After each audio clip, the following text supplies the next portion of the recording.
Ito medyo kakaiba to, ano, kasi kadalasan nagbibigay sa akin na mukha ko, pinukit nila, piniprint nila, maraming klaseng drawing ang ginagawa nila. Ito naman kay Kuya kakaiba. Ang tawag daw dito ay Walk of Price.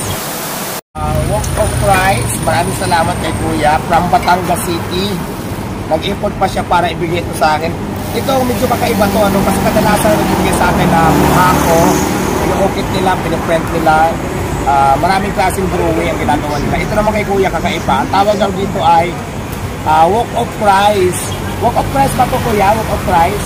Ayan, maraming salamat kay Kuya from Batangas City. Pumunta lang dito sa akin para ibigay ito. Maraming salamat sa effort and God bless po, Kuya. Sana po malayo pang inyong marating. Ang ganda naman. God bless and ingat. Yun. Maganda. Ano daw ibig sabihin yan, Diwata? Walk of Price, ibig sabihin, maglalakad ka papunta kay Jesus. Walk of Price. Tama ba? Ayun, si Kuya nagbigay. Ayan, may panibago na namang collection si Diwata, mga kababayan. Galing sa Batangas. Ito si Sir, ating interview si Sir. Nagmula pa sila sa Batangas, mga kababayan. Good morning, Idol. Galing pa kayong Batangas? Mga ilang oras binyahe mo papunta rito? 1 hour. 1 hour din. Ito anak mo to? Friend ko. Friend mo. So yun. Kulang na ng 20 para Ikaw na mismong gumawa nun. Galing ha? Mga ilang araw mo yung, mga ilang ano mo yung ginuhit? Mga 1 week mo rin siya ginuhit. Bakit Walk of Christ yung naisip mong iguhit kay Diwata? Kuya, pamasahe mo lang ito. Pamasahe. Wala, hindi kasi Diwata ng pamasahe. ano kasi one time na aksidente ako sa kotse. So muntik na ako mamatay.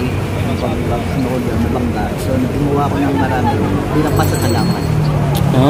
Muntik na akong matay. So ibig sabihin sir, ano mo na, second life mo na ngayon? Kaya gumawa ako ng marami nito.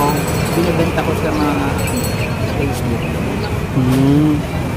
May FB ka sir, baka sakaling may gustong bumili rin. Facebook ko is El Pidio Tamundong. Tapos yung YouTube channel ko, J.A. Tamundong. Ayun mga kabayan, pwede nyo bisitahin sa sir. At kung nais yung bumili, pakita nga sir, pwede ba matingnan sir? Kung nais yung bumili ng kanyang mga obra, ayan, magmula pa sila sa Batangas. At yung isa nga dinala dito kay Diwata. Ayan.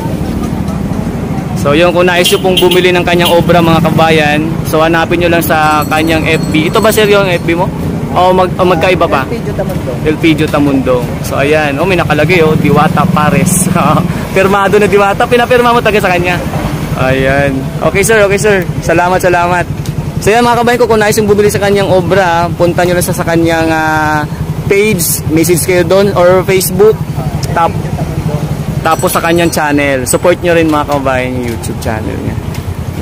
Ingat kayo idol mamaya sa pag-uwi. Galing pa sila ng Batangas. Ganda ng obra ni sir So kaya pala niya ipininta yung at ibinigay kay Diwata yung Walk of Christ kasi meron ding ano sa kanya.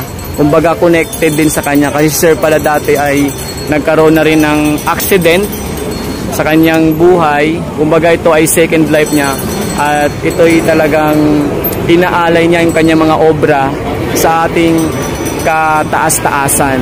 And siyempre isa si Diwata sa kanya naisip na bigyan dahil siguro nakita niya na si Diwata ay talagang kumbaga hindi lang sinwerte sa negosyo kundi talagang pinagpala sa buhay ngayon, maging successful sa buhay dahil nga sa naging kapalaran ni Diwata noon. Kumbaga si sir, kung siya ay dati na aksidente, si Diwata naman ay dating medyo yung buhay ay mahirap, di ba? Kasi kung naalala si Diwata nakatira sa ilalim ng tulay at ngayon biglang naging successful. So parang kay sir, second life from accident, si Diwata naman second life sa naging buhay niya noon sa ngayon, no? Naging ganito yung pananaw ko dito, no, bilang sa sarili kong opinion mga kabayan.